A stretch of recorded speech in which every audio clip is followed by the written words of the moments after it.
आमन्त्रित मित्रहरू, महिला सज्जन, एउटा भनाइ के छ भने आफ्नो बारेमा आफैले केही पनि भन्नु हुँदैन। Self recommendation is not good. अब मलाई चाहिँ अर्को के लाग्छ भनेदेखि आफ्नो प्रशंसा पनि आफैले सुन्नु हुँदैन। आफ्नो बारेमा भनिदिउँ भन्ने त मान्छेलाई लाग्छ, तर आफ्नो अनुपस्थितिमा त्यो कुरा भनिदिएको खण्डमा त्यो धेरै नै सुन्दर हुन्छ र त्यसले सन्देश प्रवाह गर्छ। सन्देश प्रवाहको प्रक्रियाबाट उत्पन्न हुने जुन परिणाम हो त्यो दुईटा हुन्छ। पहिलोलाई परिवर्तन भनिन्छ, चेन्ज। दोस्रोलाई रूपान्तरण भनिन्छ, ट्रान्सफर्मेसन। चेन्ज र ट्रान्सफर्मेसनमा तात्विक भिन्नता हुन्छ। चेन्ज भनेको गफ गर्ने कुरा हो, ट्रान्सफर्मेसन भनेको साँच्चै नै दुनियाँलाई बदल्ने कुरा हो। एकजना ठुला विद्वानले धेरै वर्ष पहिला भनेका थिए,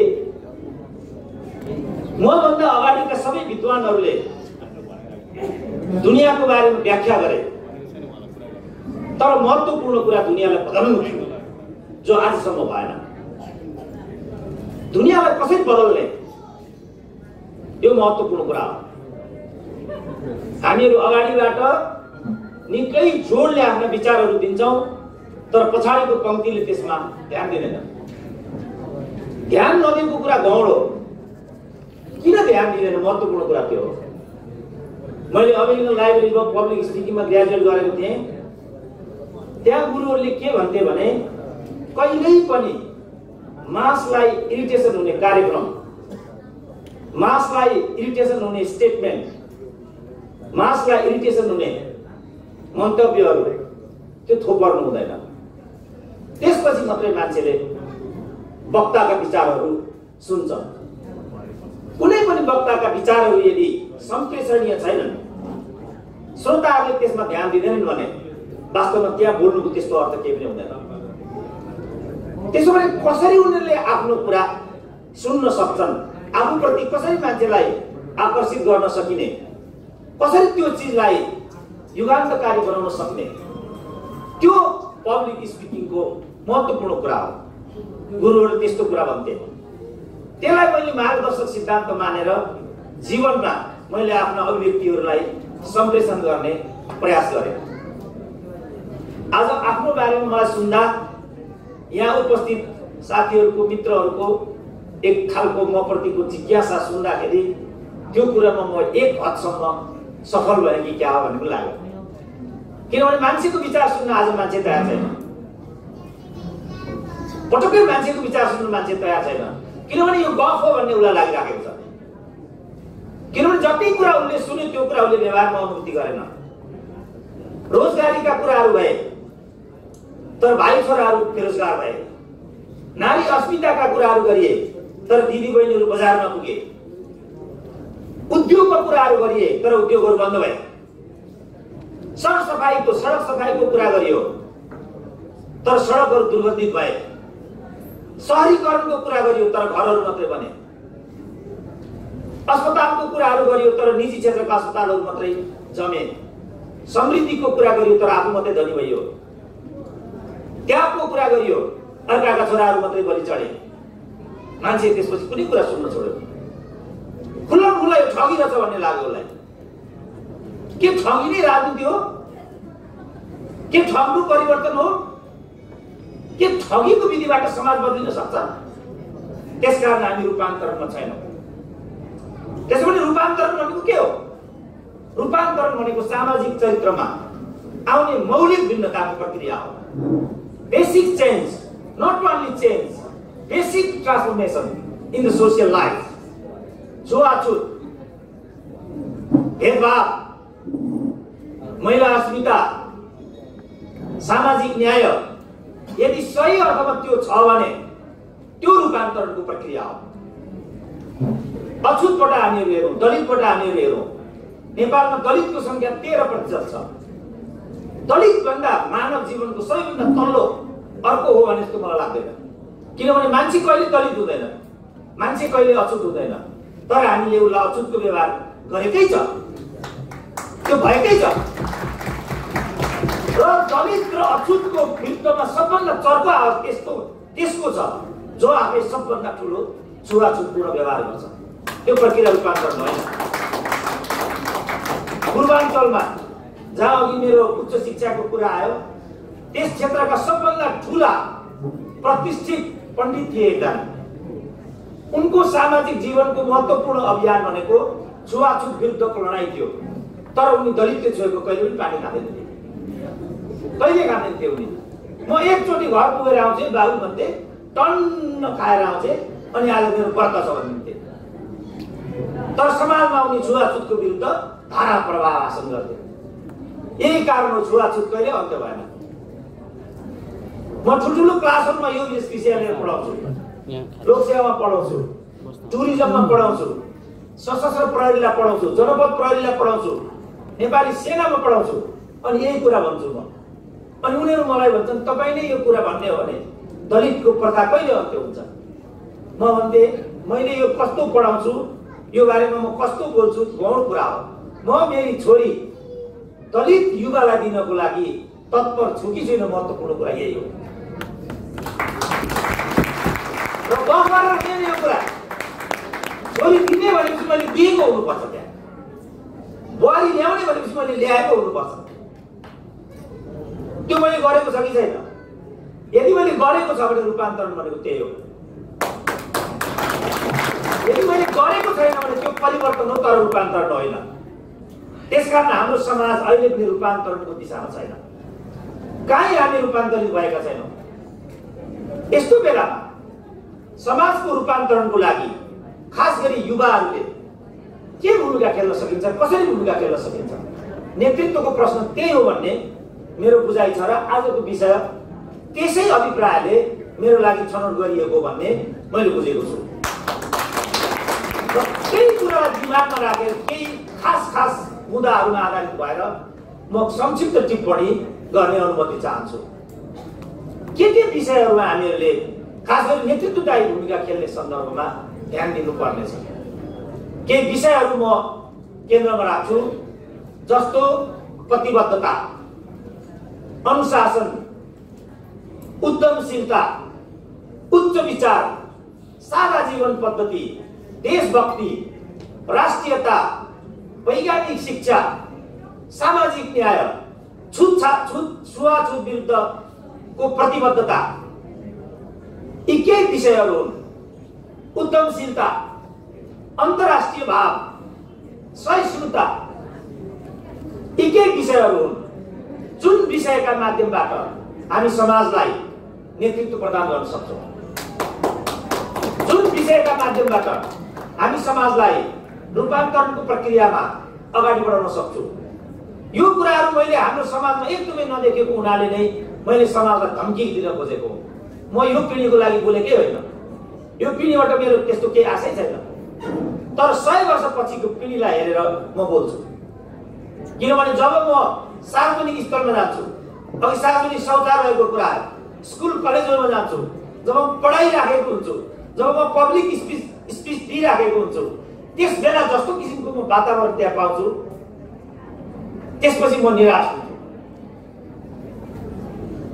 किनभने सार्वजनिक स्थलमा मद्यपान गर्नु हुँदैन भन्ने पनि 21औं शताब्दीको युवालाई, पढे लेखेको मान्छेलाई अनुभूति हुन सकेन। सानो बोलेर ठुलो सन्देश दिन खोज्नुपर्छ।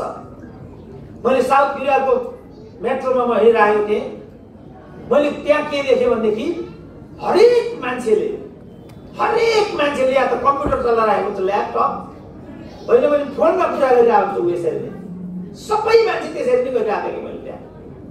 तर उसले बोलेको छेउको मान्छेले केही गर्न पनि सुन्दैन। मलाई अचम्म लाग्यो।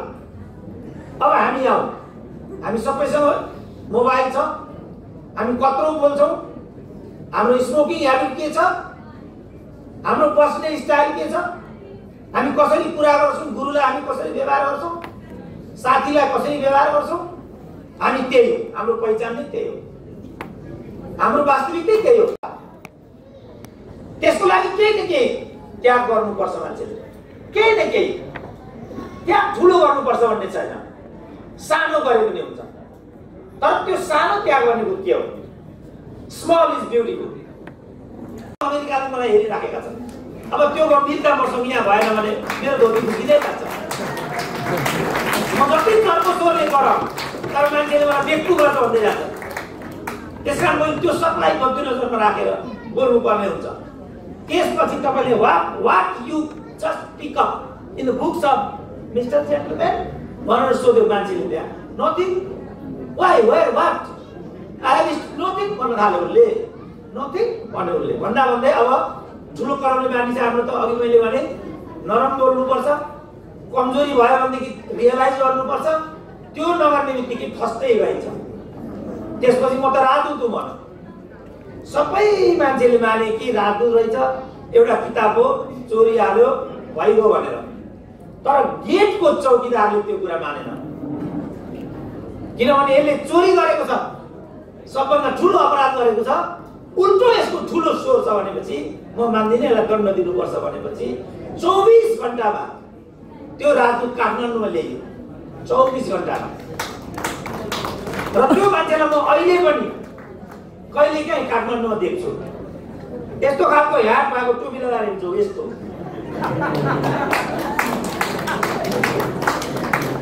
तर मैले भन्न खोजेको कुरा चाहिँ के छ भनेदेखि मान्छेले जुन आदत विकास गरेको हुन्छ त्यो आदत मान्छेले कहिले पनि छाड्न सक्दैन।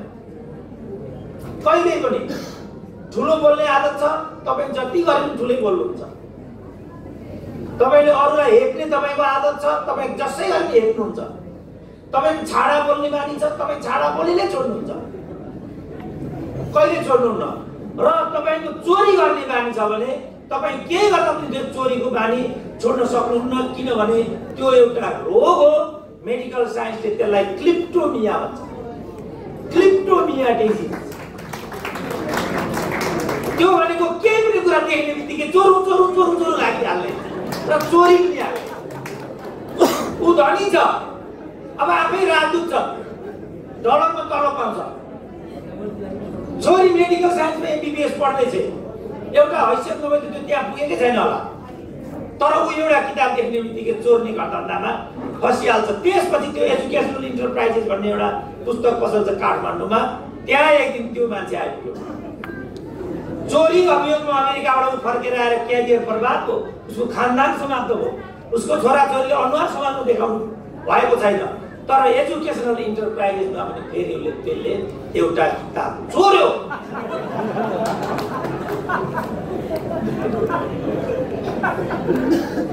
किनभने मान्छेलाई कुनै पनि मान्छेको एटिकेट, मेन्टालिटी, क्यारेक्टर 15 वर्षभन्दा कम उमेरमै सेट हुन्छ। बिलो 15बाट तपाईँ माथि जानुभयो भनेदेखि तपाईँ चेन्ज हुन सक्नुहुन्छ, तर तपाईँ कन्भर्ट हुन सक्नुहुन्न कुनै हालतमा। गुरुलाई कसरी हेर्ने? 15 मुनि जे हो त्यही फाइनल। आमा बाबुलाई कसरी हेर्ने? 15 वर्ष मुनि नै फाइनल। नत्र 18-19 वर्षमा बिहा गरेकै भोलिपल्ट गर्लफ्रेन्ड च्यापेर अथवा दुलै च्यापेर आफूलाई जन्म दिने आमा बाबुमाथि घात गरेर कुनै पनि सन्तान कसरी अमेरिका जान सक्छ भन्ने तपाईँलाई त्यो सम्भव छ? अघि पनि यहाँ कुरा आयो। जुन आमा बाबुलाई तपाईँले टेक केयर केही गर्नु भएन, तिम्रो छोराछोरीले मलाई के गर्ला भन्ने अपेक्षा हो भने कत्रो झुट हो त हाम्रो त्यो। हामी किन त्यो गरिरहेका हुन्छौँ भने हामीमा रूपान्तरणको प्रक्रिया छैन। आमा बाबुलाई हेर्ने हाम्रो दृष्टिकोण सही छैन, समाजलाई हेर्ने हाम्रो दृष्टिकोण सही छैन। कसरी सही दृष्टिकोण लिने यो महत्त्वपूर्ण प्रश्न हो। र कसरी त्यो सही दृष्टिकोणलाई व्यवहारमा लाने त्यो अर्को महत्त्वपूर्ण प्रश्न हो। अघि तपाईँले दुईटा नेताको भाषण सुन्नुभयो। पहिलो नेताको भाषण सुन्नुभयो, एकदमै थोरै कुरा बोले, ठोस मेसेज दिएर गए। सुन्नुभयो नि? It is not that how long you speak, but it is that how concretely you speak. Is that? म जतिसुकै लामो बोल्नु जस्तै कम्मर मर्काउनु, बिस्तारै तपाईँले यसमा केही तर्क रहेन चढ्ने लाग्यो भने अब तपाईँहरू उता फर्किनुहुन्छ, तपाईँ हाँस्न थाल्नुहुन्छ, उस्तै गरेर झट्टी हान्नुहुन्छ त्यहाँ। किन बोल गरेको भन्ने त्यसको मेसेज हो। म यदि राम्रो पब्लिक स्पिकर हुँ भने त्यो सबलाई मैले बुझ्नुपर्छ। आफ्नो म्यानेजरले मेरो लिसनरहरूलाई मैले ध्यान राखेको मैले गर्नै पर्छ। मैले सकिनँ भने हात उठाउनुपर्छ। अनि यसबाट मैले केही कुरा सिक्नुपर्छ। ट्राई गर्ने हामीले यो प्रतिबद्धता लिन सकेको खण्डमा बल्ल हामीले आफूले के गर्न चाहेको भन्ने कुरा। तपाईँ हेर्नुहोस्, दिल्लीमा केजरीवाल, म ट्याक्सीमा हिँडिराखेको थिएँ, हामी दुईजनाको बिचमा त्यहाँ डिबेट हो। ड्राइभरले ध्यान दिएर सुनिरहेको जसले हामीलाई हाकिराखेको। त्यो मान्छे, त्यो ड्राइभर बिजेपीको रहेछ, पछाडि जो मसँग थियो काङ्ग्रेसको रहेछ, पछाडि मसँग बस्ने चाहिँ। अनि उनले के भन्यो भने म बिजेपीको हुँ तर केजरीवाल पार्टीलाई चाहिँ समर्थन गर्छु भने। क्यों करोगे भनौँ, पछाडि बोले क्यों नहीं करेंगे भनौँ, बोलो क्यों करते हो बोलो भने उनले के भन्यो भने स्वास्थ्य फ्री, शिक्षा फ्री, त्यसपछि बिजुली फ्री, पानी फ्री। जब कोई मुख्यमंत्री मुझको ये 4 चीज दे रहा है जो 100 वर्ष में किसी ने कभी नहीं दिया, इसको समर्थन न करके किसको करे? तुमको करे। अब नेपालमा कसैले आफूलाई कांग्रेस भनेको छ डेमोक्रेट, कसैले आफूलाई लेफ्टिस्ट भनेको छ कम्युनिस्ट। तर यो चारै कुरामा कहाँ छौँ हामी? शिक्षा के छ हाम्रो, स्वास्थ्य के छ हाम्रो, के छ हामी कुराहरू के छ, पानी के छ हाम्रो, बिजुली के छ हाम्रो, चारा कुरा हाम्रो के छ? यी राजनीतिक दलहरूले आफूलाई जेसुकै भनौँ तर यो 4टा कुरामा हामीले परिवर्तन पाएको छैन भने त्यो डेमोक्रेसीले हामीलाई पे गर्दैन। त्यो डेमोक्रेसीको हामीलाई केही पनि अर्थ छैन। किनभने डेमोक्रेसी भनेको अभिव्यक्तिको स्वतन्त्रता मात्रै होइन, सँगसँगै डेमोक्रेसी भनेको आर्थिक र सामाजिक अधिकारको ग्यारेन्टी पनि हो। आर्थिक भनेको मुलुकलाई औद्योगिकरण लैजाने प्रक्रिया हो, सामाजिक भनेको छुवाछुतको अन्त्य हो। 13% मान्छेलाई छुवाछुतमा राख्ने, 51% महिलाहरूलाई दमन गरेर राख्ने, अनि यो लोकतन्त्र हो भन् कि भन् भनेर कसैलाई सिकाउने भने त्यो कमसेकम म चाहिँ भन्न सक्दिनँ। त्यो ल्याउने प्रक्रिया नै वास्तवमा समाजको रूपान्तर हो। त्यसमा हामीले कसरी नेतृत्वदायी भूमिका खेल्न सक्छौँ? आजको प्रश्न नै त्यही हो, ठ्याक्कै त्यही हो। उद्यमशीलताको कुरा म भन्छु नि, राजाहरूले उद्योग खोले, पूर्व पश्चिम राजमार्ग जसको कारणले आज हामीहरू यहाँ छौँ। पूर्व पश्चिम राजमार्ग हाम्रो हुँदैन थियो भने यसको 50% मान्छे पनि यहाँ आउन सक्ने थिएन।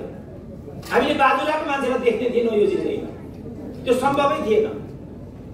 किनभने राजा 30 वर्षमा त्यसमा महेन्द्रले, यो आजको प्रारूप महेन्द्रले खडा गरेको, महेन्द्रले एक्टिभ शासन गरेको भनेको 12 वर्ष मात्रै। आजको सबै पूर्वाधारहरू त्यही 12 वर्षमा बनेको। अहिले हामीले मल्टी पार्टीले हामीले राज्य सञ्चालन गरेको पनि 29-30 वर्ष भयो। हिजो मात्रै हामी विराटनगरबाट यहाँसम्म आयो, आउँदाखेरि 1 इन्च सडक पनि विस्तारित भएको छैन र एक ठाउँमा पनि त्यो सडक मेन्टेन छैन। त्यो प्रधानमन्त्री मलाई के दियो? 28 वर्षमा हामीले त्यति पनि गर्न सकेनौँ। मात्रै होइन, मेलम्ची सुरु भएको पनि ठ्याक्कै 28 वर्ष भयो। त्यसमा 20 जना एमपीहरू बदलिए, 7 जना 8 जना मन्त्रीहरू आए, तर मेलम्चीको पानी कहिले पनि काठमाडौँमा खसेन। त्यसकारण मैले के भने 2057 सालदेखि मेरो घरको धारामा पानी आउँदैन, तर मिनिमम 1100 मा नियमित तिर्छु। अर्को 1100 खर्च गरेर पानी खान्छु। अनि मैले बाढीहरू खाने पानीमा गयो भने बाबु यो धारालाई स्थगन गरिदेऊ।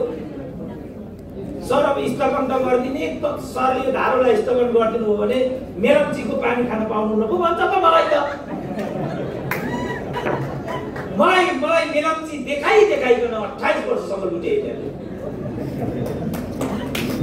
किन नागरिक बोल्न सक्दैन? के कारण हो? 1100 तिर्छु फर नथिङ, अर्को 1100 तिर्छु हप्ताको लागि ट्याङ्करमा पानी किनेर म खान्छु, खुइ गएर पानीको पैसा तिर्छु। 17 घण्टा लोड सेडिङ हुन्छ। त्यो लोड सेडिङ अन्त्य गर्ने हाकिमको जागिरको फेरि रिन्युअल हुँदैन। यो किन रिन्युअल नभएको भनेर हामी भन्न सक्दैनौँ। के मान्छे हो त हामी भनेको के मैले यो कहाँ छ कहाँदेखि छ यहाँ एउटा असल नागरिकमा हुनुपर्ने क्यारेक्टर खोइ कुन चाहिँ हो किन बोल्दैनौँ हामी केले रोक्छ हामीलाई यसको उत्तर आजको प्रश्न हो यसको उत्तर दिन सक्नेले बोले पनि हुन्छ खोले पनि हुन्छ यस्तो खालको संस्थाले यसको विरुद्धमा लड्न सक्ने आवाज दिन सक्ने हो भने नसक्ने हो भने बोल्नुको के अर्थ छ बोल्नुकै के अर्थ छ मेरो भाइ किन बोल्ने भाइ टु स्पिक के लागि बोल्ने रमाइलोको लागि बोल्ने हो के को लागि बोल्ने हामीले के को लागि पढ्ने धर्म के को लागि कर्म के को लागि मिडिया के को लागि टिभी के को लागि रेडियो के को लागि दल के को लागि यो हो मेरो लडाइँ चाहिँ यसको प्राप्ति नै नेतृत्वको सही भूमिकाको प्रश्न हो भन्ने मेरो बुझाइ हो त्यही कारण म ब्याक भएँ म असफल भएँ किनभने जब मैले भनेको यो कुराको कुनै समाजको लागि अर्थ छैन भने यो समाजको अगाडि म किन चिच्चाइरहेको छु भन्ने रोदन हो मेरो तर जुन पुष्पलालले नेपालमा कम्युनिस्ट पार्टीको स्थापना गरे ती पुष्पलाललाई नै यिनीहरूले गद्दार पुष्पलाल भने जुन बिपी कोइरालाले नेपाली काङ्ग्रेसको स्थापना गरे तिनलाई भारतको दलाल बनियो 8 वर्ष जेलमा राखियो 8 वर्ष निर्वाचनमा बिते बाँकी 25 वर्ष मेरे जस्तो क्यान्सरको लागि लड्दै बिचरा ती बिपी कोइराला हाम्रो बीचबाट अलग भए अब हामी डेमोक्रेसीको गुटी हानिराखेका छौँ यहाँ अस्ति मनिषा कोइरालाले ठिकै भनेको थियो बिपी कोइराला भन्ने तर बिपी कोइरालाको आदर्श नपच्याउने किशुनजी भन्ने तर किशुनजीको राजनीतिक आदर्श पटक्कै नपच्याउने यसको के अर्थ हो बापले मनिषाले भनेको मनिषा भनेको त एउटा सिनेमामा खेल्ने अभिनेत्री हुन् कुनै राजनीतिक दलकी नेतृत्व होइन नि त नेत्रीले त्यति भन्न सक्दा अनि यिनीहरूले एकै शब्द नबोल्ने युवाहरू टाउको निहुर्याउने किन बोल्ने त भनेको मैले चाहिँ के कारणले बोल्ने के को लागि बोल्ने यो बोलेर के हुन्छ बोलेर यदि केही हुन्छ भने त्यो प्रक्रिया रूपान्तरण हो एउटा हिन्दी सिनेमामा छ नि मलाई धन्यवाद दिनुभन्दा बरु 3 जना मान्छेलाई सहयोग गर्दा गर्दै त्यो संख्या 1000 पुग्छ भनेर नबोलिकन बरु छुवाछुतको विरुद्धमा हामी केही गरौँ न भाइ मान्छे छुवाछुत हुन्न के मान्छेले मान्छेलाई छुँदैन अब खतरो भन्नु म यति मात्रै बोली सामाले दिएको मलाई यत्रो बोल्ने मन छ मलाई छुवाछुत न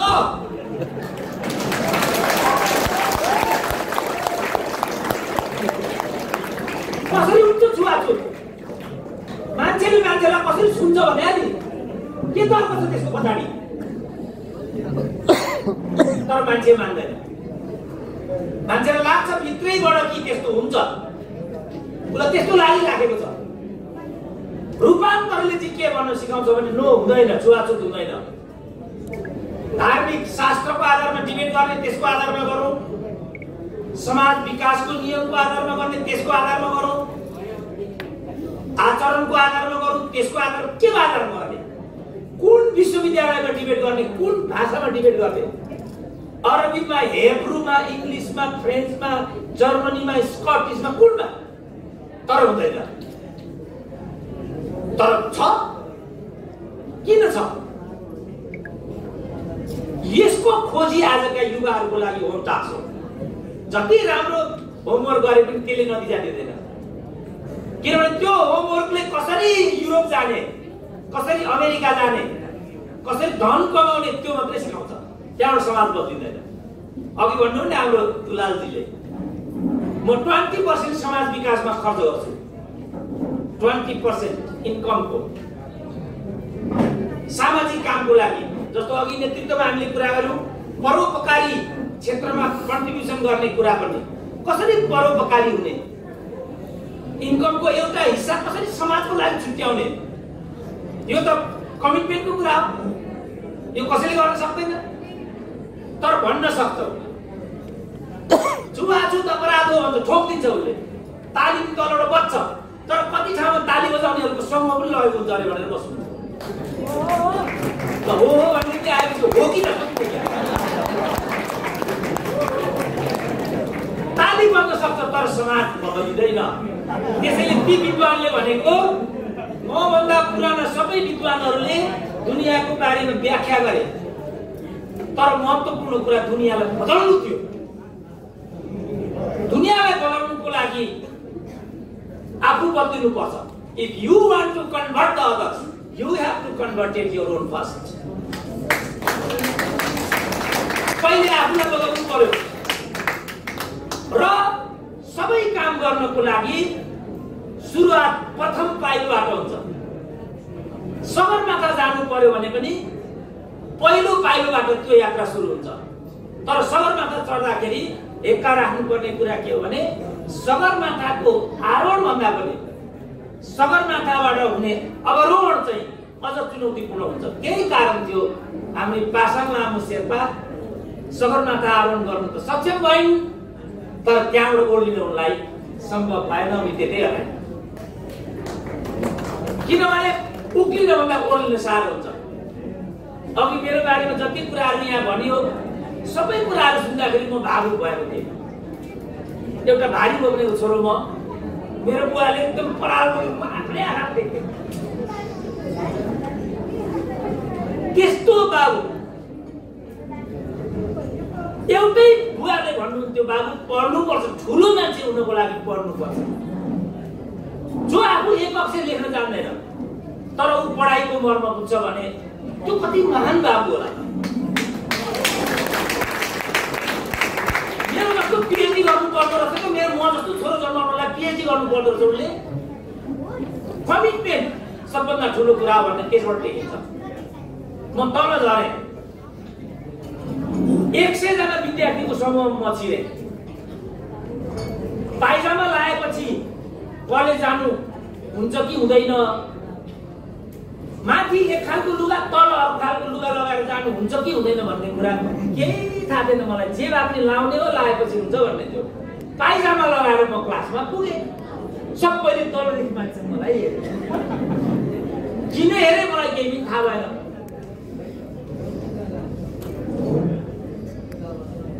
अरू एकजना कसैले भन्यो यो त सुत्दाखेरि लाउने लुगा हो, के लुगा लगाएर आएको त भन्दै एकजनाले। 7 दिन मलाई त्यो कलेज जान लाज लाग्यो, नाच्दै गएछु भने जस्तो लाग्यो मलाई।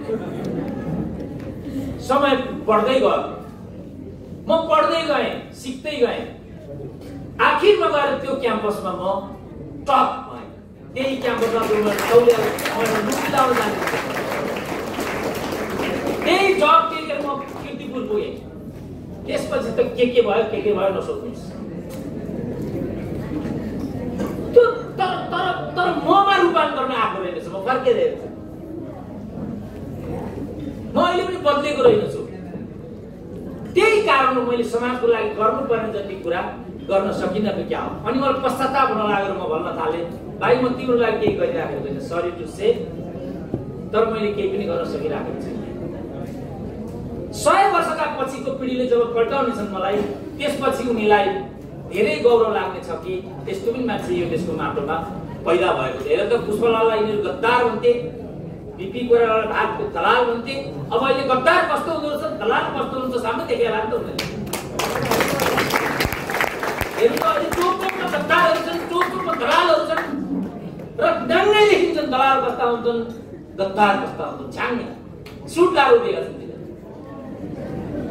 ओहो गद्दार यस्तो हुँदो रहेछ, हामीले यस्तोलाई पो गद्दार भनेछौँ भन्ने कुरा कमसेकम म छाङ्गे देख्न थालेँ। त्यो भएको हुनाले धेरै प्रक्रियासँग जोडिएका यी कुराहरू म हरेकचोटि भन्ने गर्छु। गएको 30 वर्षमा निर्वाचन आयोगमा 182 राजनीतिक दलहरू खुले, 3000 उद्योगहरू बन्द भए। अघि यहाँ कार्पेट गार्मेन्टको कुरा आयो, कार्पेट र गार्मेन्ट मात्रै हाम्रो 6 लाख रोजगारी थियो। कार्पेट र गार्मेन्टमा मात्रै। बाँसबारी छाला जुत्तामा कति थियो, ट्रलीमा कति थियो, सागामा कति थियो, रोजिने टर्पन्टाइनमा कति थियो, भिकुटी कागज कारखानामा कति थियो, गोरखकाली रबर उद्योगमा कति थियो। बाफरे, ती उद्योगहरूको स्मरण गर्दाखेरि मेरो आँखामा डर्रै आँसु आउँछ। त्यहाँबाट विस्थापित भएका दिदीबहिनीहरू जो अरबमा लुटिन्छन् आज, त्यहाँबाट बेरोजगार भएका भाइहरू आज ब्लास्टमा इराकमा मर्छन्। अफगानिस्तानको ब्लास्टमा मर्छन्, एक शब्द बोल्दैन नि यो देशमा मान्छेहरू। अनि मैले प्रश्न उठाएँ, भाइ यो उद्योग खोल्ने राजा चाहिँ प्रतिक्रियावादी कि यो उद्योग बन्द गर्ने तिमी चाहिँ प्रतिक्रियावादी, कोही बोल्दै यसो भन्छ। अनि यस्तालाई केही कुरा सुधार के हुन्छ के हुन्छ? यो त पत्थर हो कि ढुङ्गा हो? यो पत्थर र ढुङ्गालाई मैले जति कम्मर मर्काएर के भने पनि त्यसबाट के हुन्छ? केही पनि हुँदैन। त्यसपछि मैले के निर्णय गरेँ भने म बोल्छु तर म तिम्रो लागि होइन, म खोल्छु तर तिम्रो कुरा होइन, म हिँड्छु तर तिम्रो लागि होइन।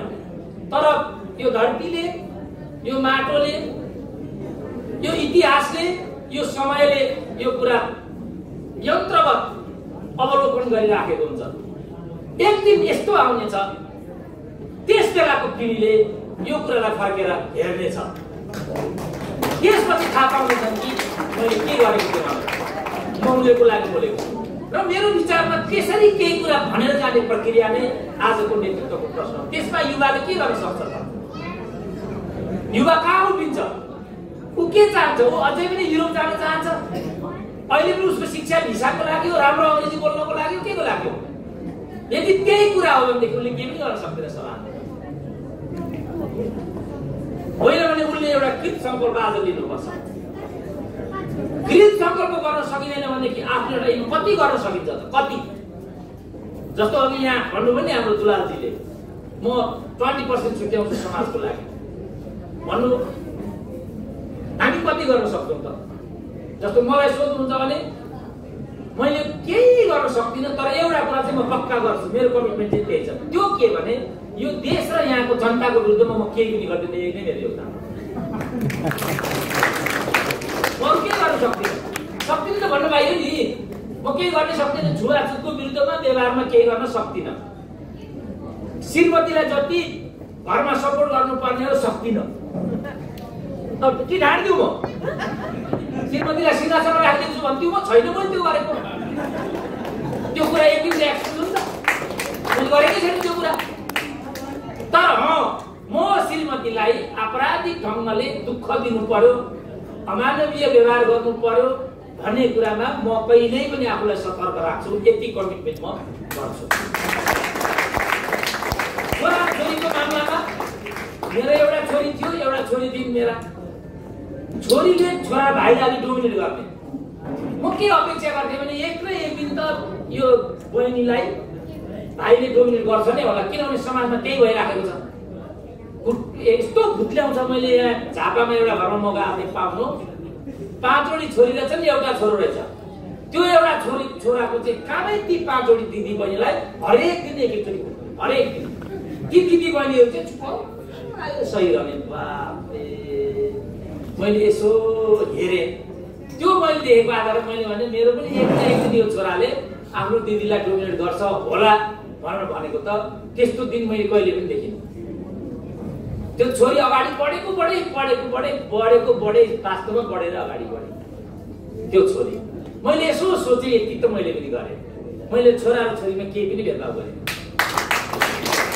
यति त मैले पक्का गरेँ। एक दिन यस्तो आयो, छोरी पढ्नको लागि सिङ्गापुर जाने भए। उसको आमाको एउटै चिया चर्चा के हुन्छ भने यो छोरी कतिवटा निस्किन्छ, कति बेला आउँछ, कहाँ जान्छ, किन जान्छ। एक दिन आउने छु, आमा छोरी एकदम लडाइँ गरिरहेछन्। म उता आएँ, के लडाइँ हो यो, किन लडिरहेछ? जहिले बाहिर जान्छ, जहिले बाहिर जान्छ, त्यस कारणले लडाइँ हो भने श्रीमतीले घरभित्र जाउँ, उनी लडौँ न, बाहिर नगरौँ। घरभित्र हामी गयौँ। एक दिन यस्तो आयो, बिचरा छोरी पढ्नको लागि मेलबोर्न जाने भए। अब मैले श्रीमतीलाई भने, अब तिम्रो छोरी त यहाँ आज सिङ्गापुर जान्छ, त्यसपछि त्यहाँ 4 घण्टाको ट्रान्जेक्सन हुन्छ, त्यसपछि ऊ चाहिँ मेलबोर्न पुग्छ, अर्को 5 घण्टा लाग्छ। तिमी छोरीलाई के बडीगार्ड पठाउँछौ? यो होइन।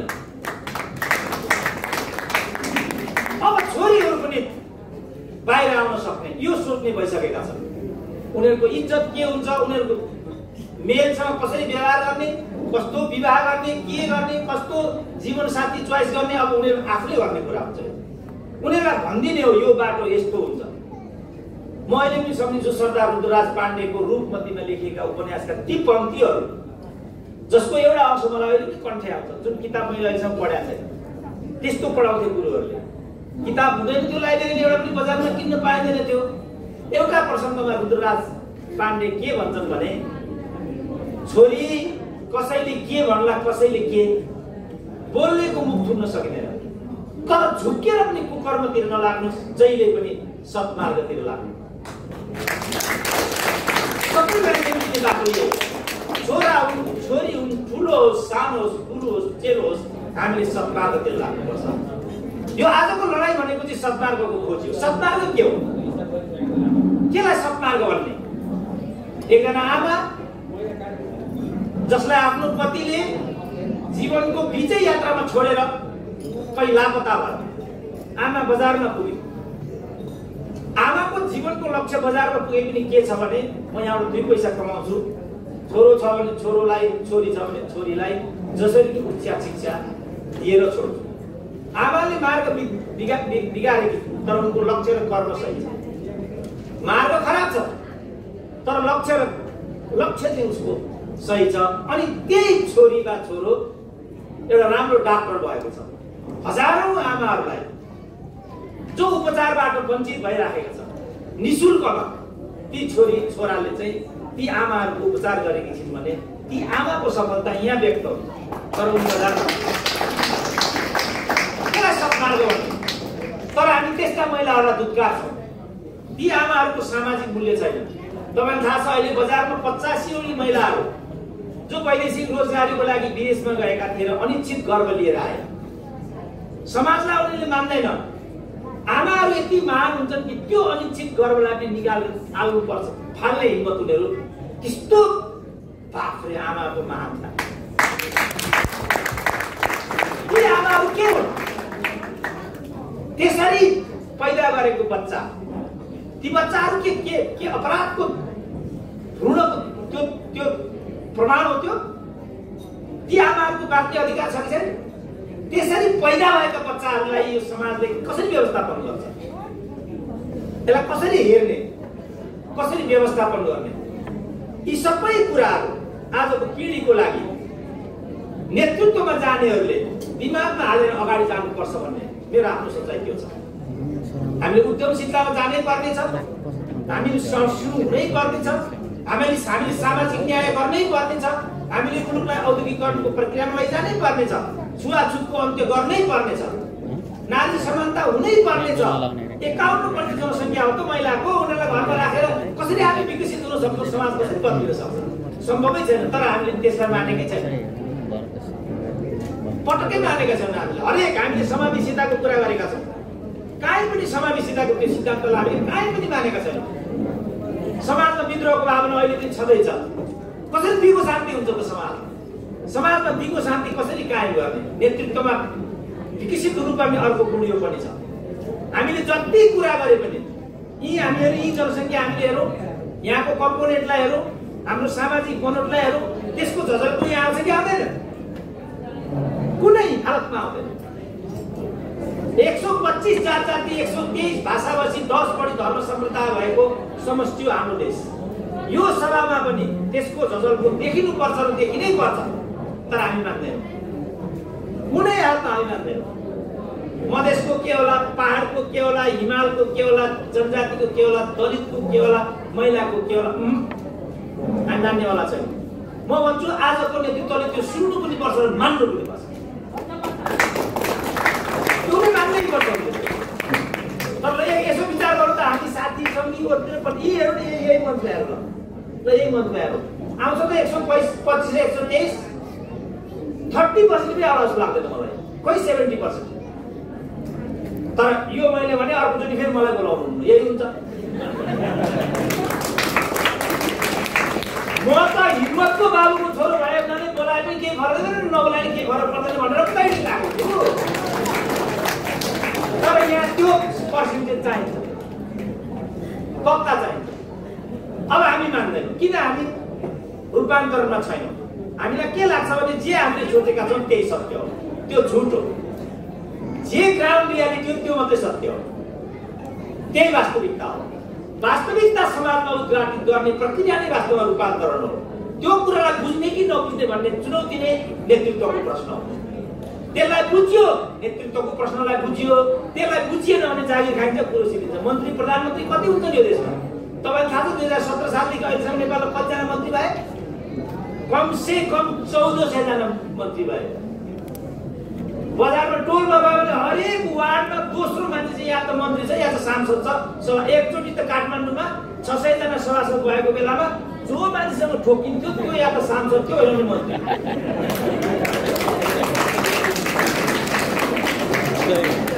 के पाएछ हाम्रो देशले?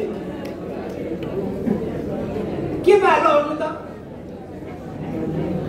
ल आजै हेर्नु न, मन्त्री महामन्त्री नेता अभिनेताहरूले कत्रो सम्मान पाए। मैले यति बोल्नको लागि कति घण्टा पर्खिनु पर्यो?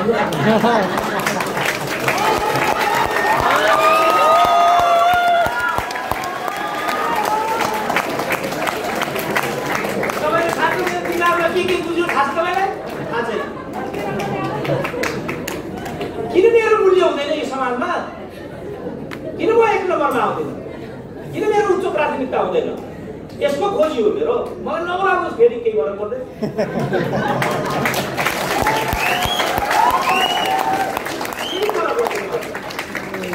अपमानित र प्रताडित म यति भए यो जुनीमा, यति त म अर्को 100 वर्ष बाँचे भने पनि एउटा तराउने कुरो थाहै छ।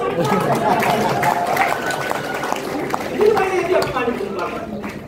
किन मैले यति प्रताडित हुनुपर्ने? बिरामी भयो भने यो बिरामी हुन्छ केही पनि गर्न सक्दैन भन्छ।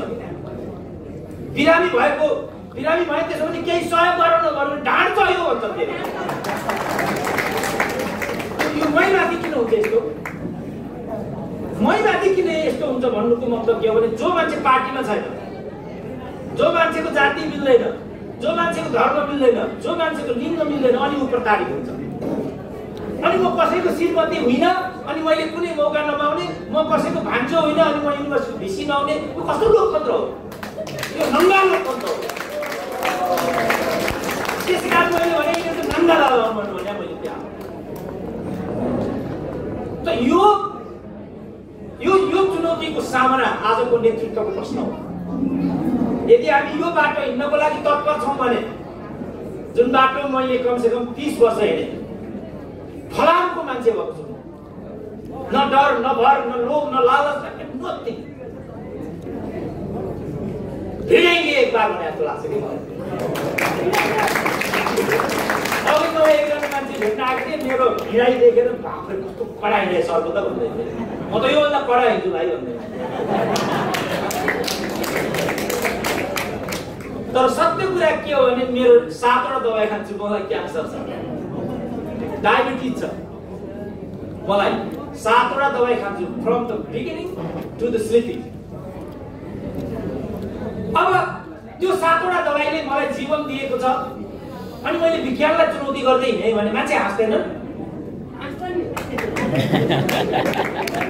त्यसकारण नेतृत्वमा जाने मान्छेको सोच र शिक्षा वैज्ञानिक हुनुपर्छ। विज्ञानले मान्छेलाई जीवन दिन्छ। विज्ञान भनेको त्यो चिज हो। समाजलाई पनि वैज्ञानिक तरिकाले हेर्नुपर्छ। त्यसरी समाजलाई हेरियो भने मात्रै त्यसले चाहिँ हामीलाई दिगो शान्तिको बाटोमा लैजान्छ। समाजमा दिगो शान्ति हामीले राख्न सक्यौँ भने मात्रै हामी सुख समृद्धशाली हुन सक्छौँ। भाषणबाट त्यो कुरा हुँदैन। राशन नै चाहिन्छ, त्यसको लागि उद्योगै खोल्नुपर्छ। उद्योग भन्ने बित्तिकै रोजगारी घरमा जाने कुरा हो। रोजगारी आनेर छोराले छोरीले 5000 रुपियाँ बोकेर घरमा गयो भने आमा कति खुसी हुन्छन्। 2 केजी स्याउ बोकेर जाँदा 28 दिन आमाको मुनै अर्को हुन्छ। श्रीमती त फुरुफुरुकै भइहाल्छन् पुरै सिद्धि। तर आमाको एउटा छ, श्रीमतीको एउटा छ, छोराको एउटा छ, छोरीको अर्को हुन्छ मनोवृत्ति। श्रीमतीले सबभन्दा पहिला के बोकेर आयो भने छोराले मेरो लागि यो भनेको थियो, आएको आएन भन्छ अरे छोरीले पनि। आमा मात्रै यस्ती हुन्छन्, बाबु तैँले आज के खाइस् कि?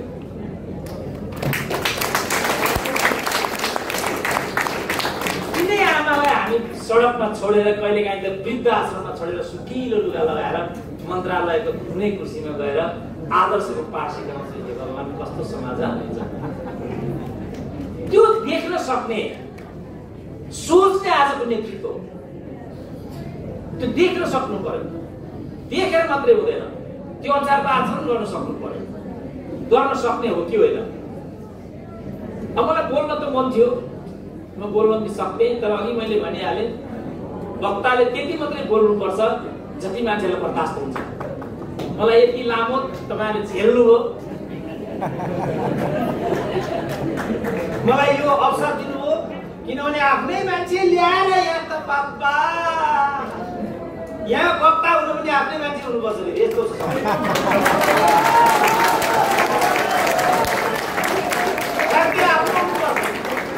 जाति मिल्नुपर्छ, भाषा मिल्नुपर्छ, लिङ्ग मिल्नुपर्छ, पार्टी मिल्नुपर्छ। पार्टी मिलेर पनि हुन्थ्यो र भनेको फेरि गुट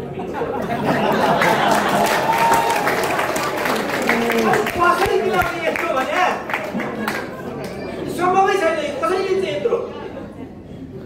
तर म चाहिँ भाग्यमानी रहेछु, यहाँ पनि मौका पाएँ, गत वर्ष सुरुङमा मौका पाएँ, त्यसपछि मैले नेपाल देशिसको धनगढी पनि मौका पाएँ। तपाईँलाई एउटा कुरा भनिदेऊ, अब त त्यो एनआरएन भन्नेलाई मैले त्यो एनआरएन नेपाली भन्नेको समस्या के रहेछ भने अमेरिका गए पनि नेपाली चाहिँ नेपाली नै रहँदो रहेछ। बापरे, नेपाली भनेको के? कुलबन्दी, जातीयता, पार्टीवाद, राजनीतिकरण इज इक्वल टु नेपाली हो।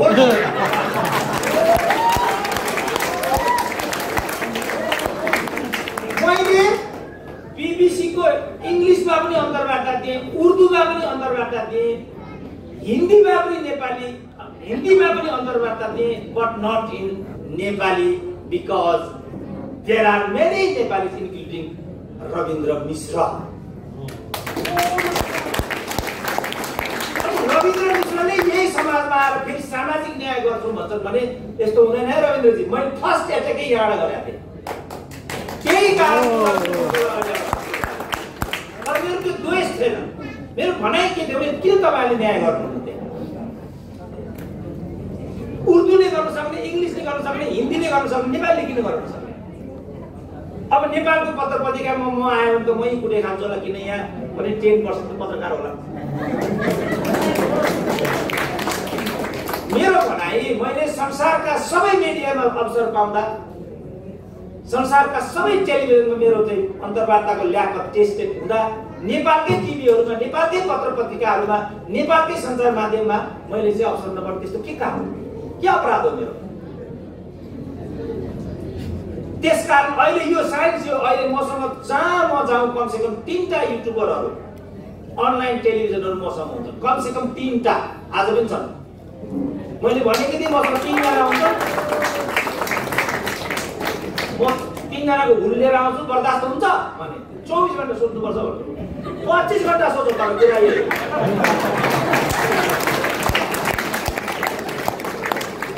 पास भयो म आएँ। अब मैले विज्ञान र प्रविधिलाई अघिदेखि उभ्याएको कारण के हो भने यसमा 1 रुपियाँ लगानी छैन। हाम्रो राज्यको यसमा 1 रुपियाँ लगानी छैन। यो विज्ञान र प्रविधिको वरदान हो। यो यसको कुनै अफिस हुँदैन, एउटा केटा हुन्छ, त्यसले नै सबै कुरा गर्छ। रिपोर्टर पनि त्यही हो, संवाददाता पनि त्यही हो, क्यामेराम्यान पनि त्यही हो, पत्रकार पनि त्यही हो, मोडरेटर पनि त्यही हो, एमसी पनि त्यही हो, एभ्रिथिङ त्यही हो। तर तपाईँलाई थाहा छ, यो कारणले गर्दाखेरि आज म भएको छु। तर मेरो अब यो तर यहाँ हामी आयौँ, यहाँ हामी आएपछि हाम्रो यो लाइब्रेरी डिपिएलको हामी केन्द्रीय कार्यालयमै गयौँ। हाम्रो देवकानेजीको स्वास्थ्यको स्थिति यो छ भन्ने मलाई केही थाहा थिएन। म कुनै यो चिन जान इत्यादि केहीबाट म यहाँ आएको होइन। आउने हो भन्नुभयो, मेरा ती कुराहरू छन्, ती कुराहरू भएर मैले किन नआउने भन्दै मैले म आइपुगेँ। किन कुन पार्टीको कुन नेताले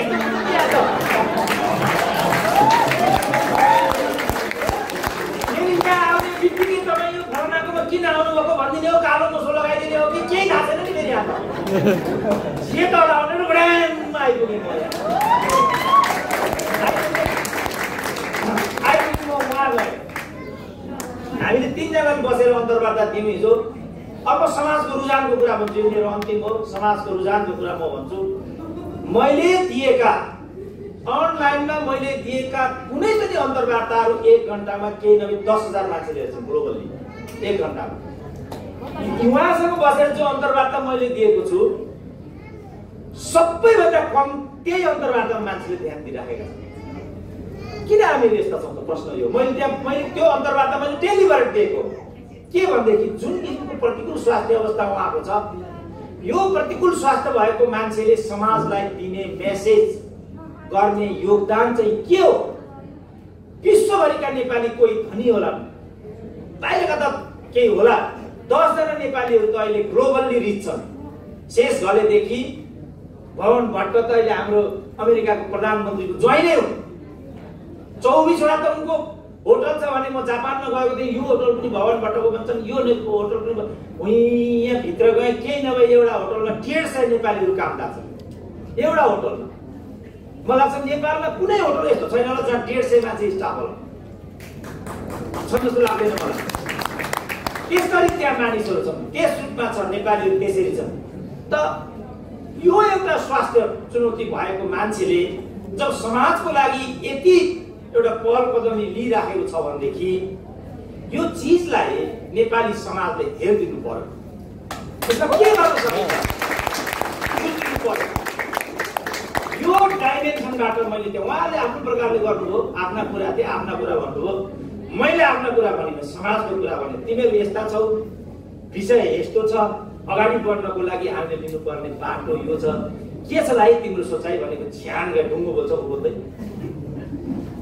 कसरी तोड्ने त यो मौनताको संस्कृतिलाई आजको नेतृत्वले बुझ्नुपर्ने कुरा यो। त तोड्नै पर्ने छ यसलाई नतोडी हामी अगाडि जान सक्ने छैन। यो बाटो कठिन पनि छ तर कठिन भए पनि चुचुरामा पुग्न पनि पहिलो पालो के महत्त्व छ भने जस्तो पहिलो पाइलो चाहिने एउटा उखान छ नि त्यो मूर्ख मान्छे जसले पर्वत याङ्ची पर्वतलाई पञ्चायो एउटा खनिरहेको हुन्थ्यो पर्वत मान्छे बटुवाहरू भन्दै हाँस्दै हेरेर काम नपाएको मूर्ख यो यत्रो पर्वत यसले पञ्चाउने भन्दै हाँस्दै जान्थ्यो। अनि बुढाले के भन्यो भने भाइ यो मैले पञ्चाउने भने मैले त सुरुवात गरिदिने जमान्तीको पालामा कसरी यो पर्वत चाहिँ यहाँ नपञ्चेला। 1962 को वार भयो इन्डिया र चाइनाको बिचमा माओ त्से माथिबाट आदेश दिए 4 दिन भित्रमा यो पर्वत त्यहाँबाट पञ्चाउनुपर्छ। मलाई थाहा छैन लाल सेनाले 4 दिन भित्रमा त्यो पर्वत पञ्चाइदियो। बुढा मान्छेले साँचेको सपना आज आएर सरकार कठिन कामहरू पनि पार लगाउन सकिन्छ तर प्रतिबद्धता महत्त्वपूर्ण कुरा हुन्छ। म अस्ति एउटा होटलमा गएको थिएँ यसो हेरेँ यो बहिनी जस्तै चिटिक्क परेको अनि मैले तिमी विद्यार्थी हो नानी भनेर मैले सोधेँ हो अङ्कल कहाँ पढ्छौ मैले आरआर क्याम्पसमा पढ्छु बिएमा। अनि आरआर क्याम्पसमा बिएमा पढ्ने मान्छे काम गर्न अप्ठ्यारो लाग्दैन भने तिनले के भन्यो भने मलाई काम गर्न अप्ठ्यारो लाग्ने भए मेरो आमाबाबुले कसरी काम गर्ने गरे होला त भने चुप्प लाग्यो। बच्चा बच्चीहरूले काम गर्ने कुरा सानो होइन भन्ने रियलाइज गरिसक्यो र काम नगरिकन लक्ष्यमा पुग्न सकिँदैन भन्ने कुरा थाहा भइसक्यो उनीहरूलाई। यो साँच्चै नै मेरो अन्तिम लाइन हो। दुबईमा म पुगेको थिएँ गत वर्ष। In fact it's my last line. मलाई देख्ने बित्तिकै नदेखि जस्तो गर्थे 4 वर्ष पहिला त्यहाँका नेपालीहरू योचोटि टोयलेट गएँ म योचोटि जाने बित्तिकै ओहो डाक्टर साहब कता भन्यो एउटा मान्छेले।